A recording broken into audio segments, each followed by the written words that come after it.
Hey guys, welcome to my channel. If you're new here, please click subscribe, like, as well as notification bell. So for part 3 of this course, I'm going to kick it off by covering the delete function. So essentially what it does is that you'll move the student record from the database worksheet to the deleted records worksheet. And how do we do that? So let's go to our code, developer, Visual Basic, registration form, view object, and then right click on delete. Right click delete, view code. Alright, and we're gonna write some code.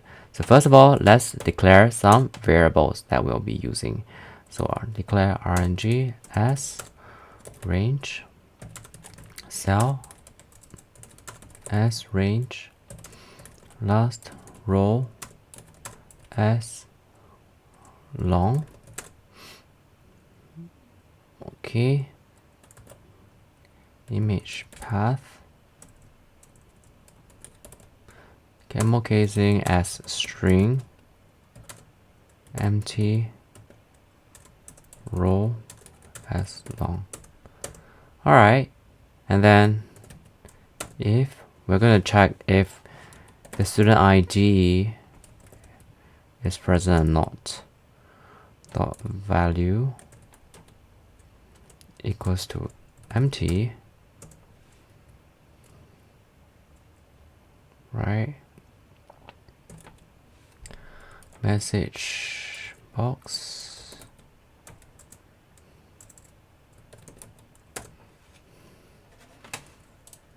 this is our message for the message box, else and if.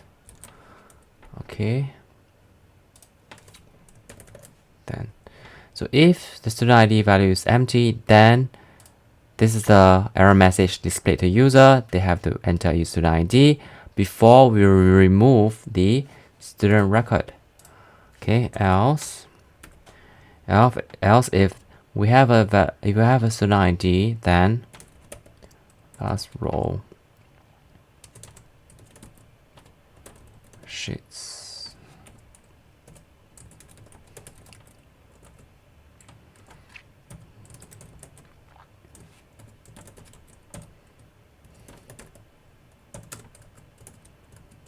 Okay, dot end bracket XL up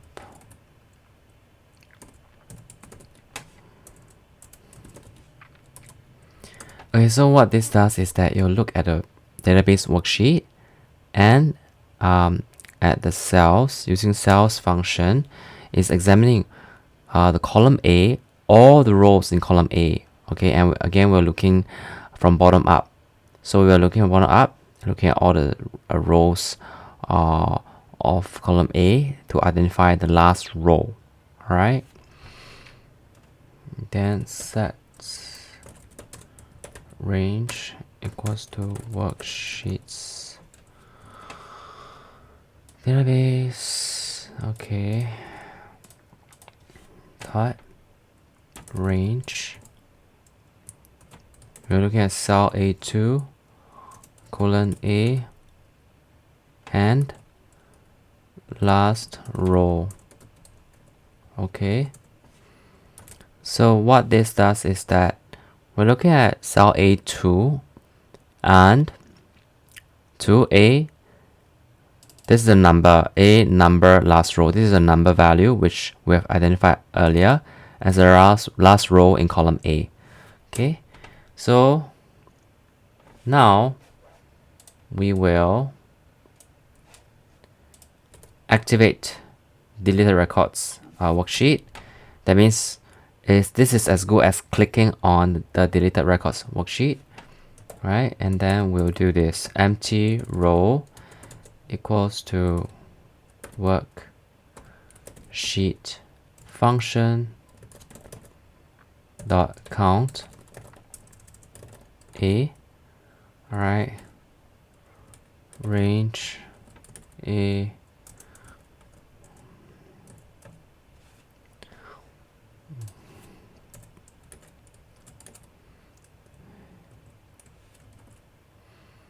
Okay, plus 1. Okay, so what this does is that count A essentially is counting all the information or data, including your error messages, your different values, strings or numbers, and we're looking at range A. We're looking at column A. All right, so it's counting everything in column A plus 1. The reason why plus 1 is because we want to add 1 to this number. So let's say there are 5 entries of the 5 rows of data. So this will be 5 plus 1 is 6 to give us the last empty row of the deleted records worksheet. All right, so now we'll loop through the cell in this particular range, RNG, which is this particular range. Okay, looping through each cell. Next cell. If cell.value equals to, okay, as mentioned earlier, we need to convert the student ID into a number. Okay,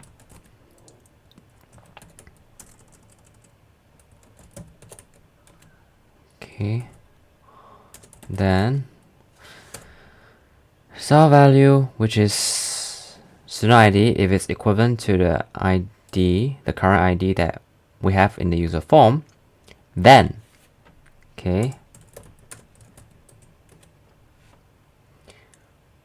we'll first move the record to the deleted records worksheet. So I'll do this.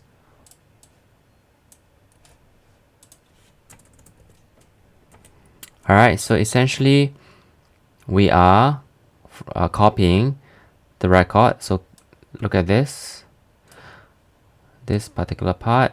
Alright, so what are we copying? Copying cell, this we're looking at the current cell that's in the loop, right, that we're searching for. We're looking at the row. Then this is a number, so the row number. Okay, so once you identify the ID that's matching the student ID in the that is in the user form, then from the database worksheet we'll get a row number of this cell, copy the whole row, and move it into deleted records row, and we have to make sure that it's an empty row that we have identified earlier. Okay, right, that's why we activated this sheet, and for us to identify the empty row, right? Once copying is done, we can safely remove this particular record. So worksheets database.rows, okay, the same row, right, the entire row.delete. So we are deleting the existing record. And then once everything is done, we want to inform. You can use the message box to inform the user that, okay, deletion complete, record moved to deleted records sheet, right? And once this is done, we can essentially exit the for loop, because we don't need the loop to continue to loop through the range identified in the database sheet, because the deletion as well as the record transfer had already been completed. Okay, and once everything is done, we will essentially go back to the main worksheet, which is the control activate. That will bring us back to the main sheet. So without further ado, let's run a quick test. Now in our okay, so let me just remove the filter. So let's see. All right. How about this? We have a record with 1999. Let's delete this and move it to the deleted records. So let's open. Let's search for 99. Search. All right. And let's press delete. Deletion complete. Record moved to deleted records sheet. Okay. And we're back to the main page. Let's close. So firstly, when I go to database sheet, I can see that 99 is already gone, right? It's already gone. And when I go to deleted records worksheet, voila, it's here, right? The whole record has been shifted over. So you can see very clearly everything is moved, shifted here. Okay, this record has no picture. Why don't we do one with picture? Let's see. Why don't we do second last record, 343. So let's open 343, search. This one has a record. This one has a picture. So let's delete. Okay, done. Close. Okay, on the database sheet, 343 is gone. Under deleted records, voila, it's moved. Right? It's moved to this particular sheet. So right now, as you can see, for the school options and enrollment year, how we're initializing them is that we have them as the preset values under the initialization function. Now there's a way to better manage these options, and that is for us to place them into the data management worksheet. And after that, when we call the initialization function, that means when we press open and bring up the form, it will allow these combo boxes to pull the values from data management tab automatically. And I'll show you guys how to do that. But before we do that, let me just quickly fix this caption here. So just Visual Basic, right click, properties. Let me just caption.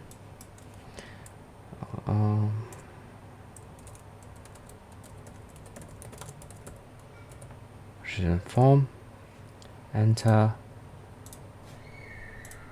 Alright, much better. So now going back to our options management.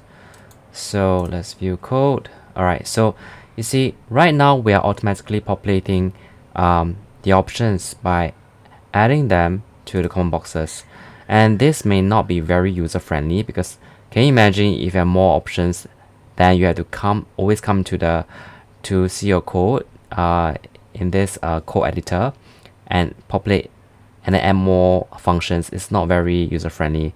So to make it user friendly, let me just quickly press here comment block, comment this out first.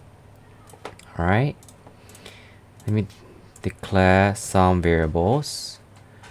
Dim last row schools as long and last row years as long. Alright, so we're gonna use that in a bit. Over here, right, I will be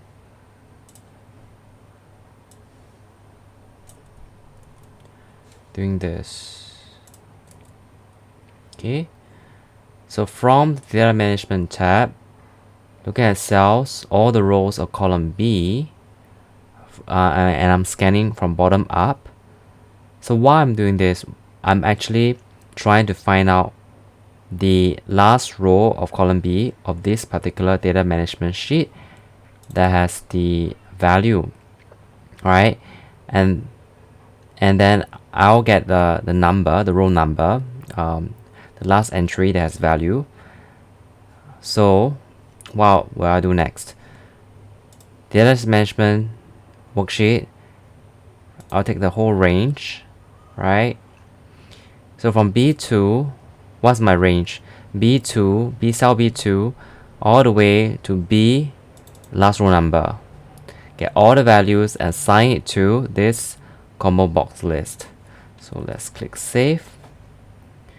if I minimize, so what I'm doing is that you can see, okay, you can hit pause to copy all these values. So essentially for schools, I'm looking at column B, and this is cell B2.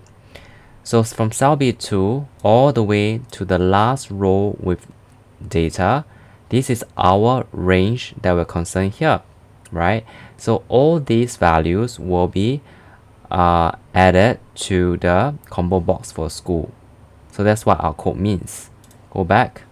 So this is what the code means. Okay, all the rows are column B. I'm looking upwards by using an Excel up to find the last row with data, and then looking at the same sheet, I'm focusing on the whole range, cell B2 to the last row, assign it to the school combo box list. Now let's see if it works. Minimize, control open. I'm looking at school, right? Okay, it works. Yes, but what if I add one more? Let's say school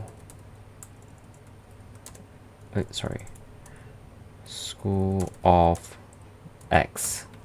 Let's say that's a legitimate school.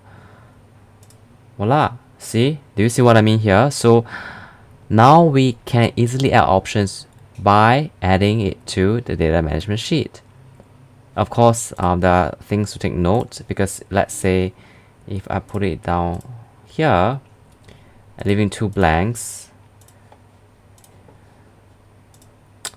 you see, so you shouldn't leave any blanks between the options, because our programming is not smart enough to exclude these empty spaces, which in normal case shouldn't be happening, because why would you want to leave empty space there, right?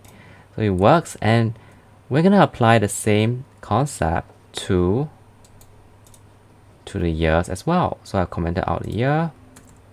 Alright, exactly the same, because our years are in column A. So exactly, I'm doing the same thing, looking at the same data management worksheet, cells, all the rows of column A. I'm scanning upwards.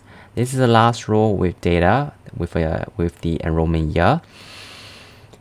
Then by having the last row again, that will help me determine the whole range from cell A2 to the last cell of column A with the value of an enrollment year, and assign it to the, let's see, enrollment year combo box, right? So just make sure that, yep. So let's save and look at the results. Open. Perfect. And what if I add one more year, 2 through 3, save. Okay, let's see what happens. Alright, it comes out as well. Perfect. So let's just do a quick test. How about student ID is 099. Okay. Family name is Tan. Tab Merlin. Address is Fort Canning Road, 123. Same address, family member. Postal code is 565689. Right. Phone number is 9595-6262. Email is merlin.tan@gmail.com. Right. IC is something like that. School will be School of X, and enrollment year is 2021. Upload photo. Let's see. Well, okay. How about? Alright, we just use this one. Alright. For the sake of demonstration, then okay, this looks weird. Okay. Family member name, I don't know, Benny Tan. Phone number 1212112. Email ben.tan@hotmail.com. Alright, and that's save. Okay, interesting, this ID already exists. How about, and then I save. Alright, it's saved. Let's close. Perfect. You see, the last record have been saved. It works. Perfect. If I go to my project, I can see that the image have been saved as well. Great. Okay, so now I'm gonna quickly show you guys how to produce some simple statistics using the data they already have. I'm gonna use pivot table, so just a simple one. I'm not sure if you guys already know pivot table, but if you do, just bear with me. If you don't, I think it's a great skill to have. So first of all, this is our data, right? I'm gonna try Control Shift right and then down to highlight the whole data set, and I'll press Insert and then over here and Pivot Table. So select a table or range. So I've selected the data range already, and I'm going to put everything into an existing location, existing worksheet. So let's see stats. So yep, select existing worksheet and select the statistic sheet. Okay. Maybe I'll press here. Alright, insert. Okay, perfect. And then I will click school. Let's say school, and let's say enrollment year. Alright, so let's say in every school for each year, okay, what is the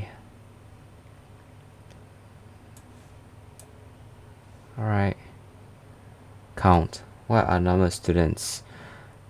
Okay, so this is a good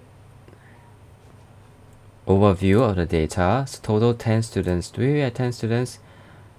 Yes, we do have 10 students. Okay, and if I highlight everything again, okay, let's say I do this data. If I do filter, all right, let's see, computing, how many? 2. So if I go to here, school computing, okay, school computing 2. Great, it works.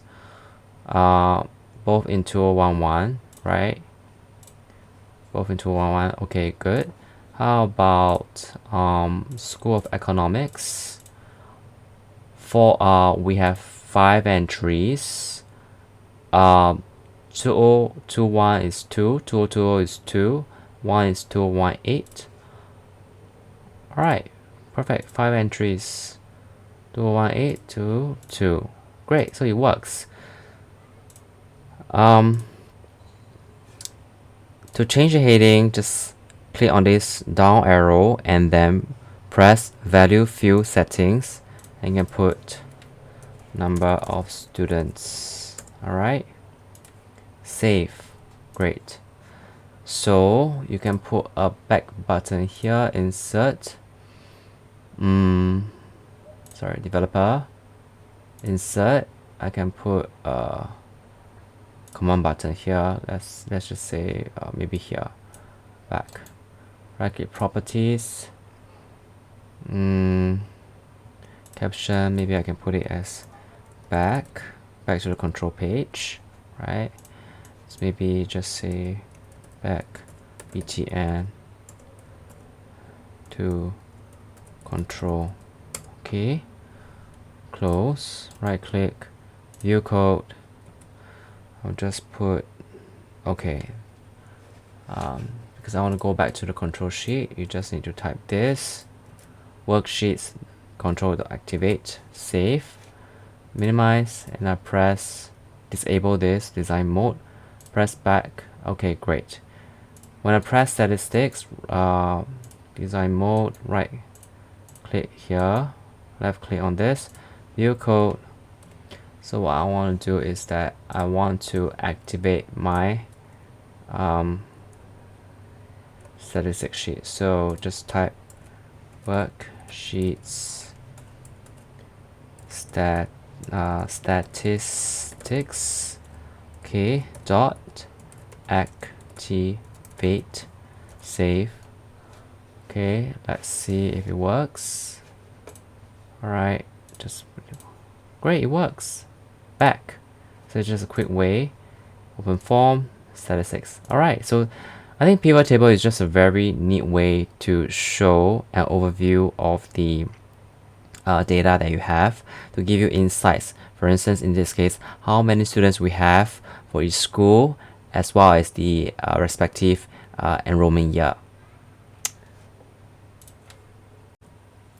Alright, so once again, thank you so much for watching all 3 parts of my course. This is my first course, and obviously I'm not the best VBA programming teacher out there, but still I appreciate the fact that you guys spend time and follow through the steps that are provided in this course to just learn about this project. And from this point on, I think armed with all these fundamental skills, you guys can definitely explore more. There are a lot of resources online on Google and YouTube for you guys to try out more projects as well. Again, appreciate your the support, and thank you for enjoying my videos. So click subscribe, like, as well as that notification bell, and I'll see you next time. Bye.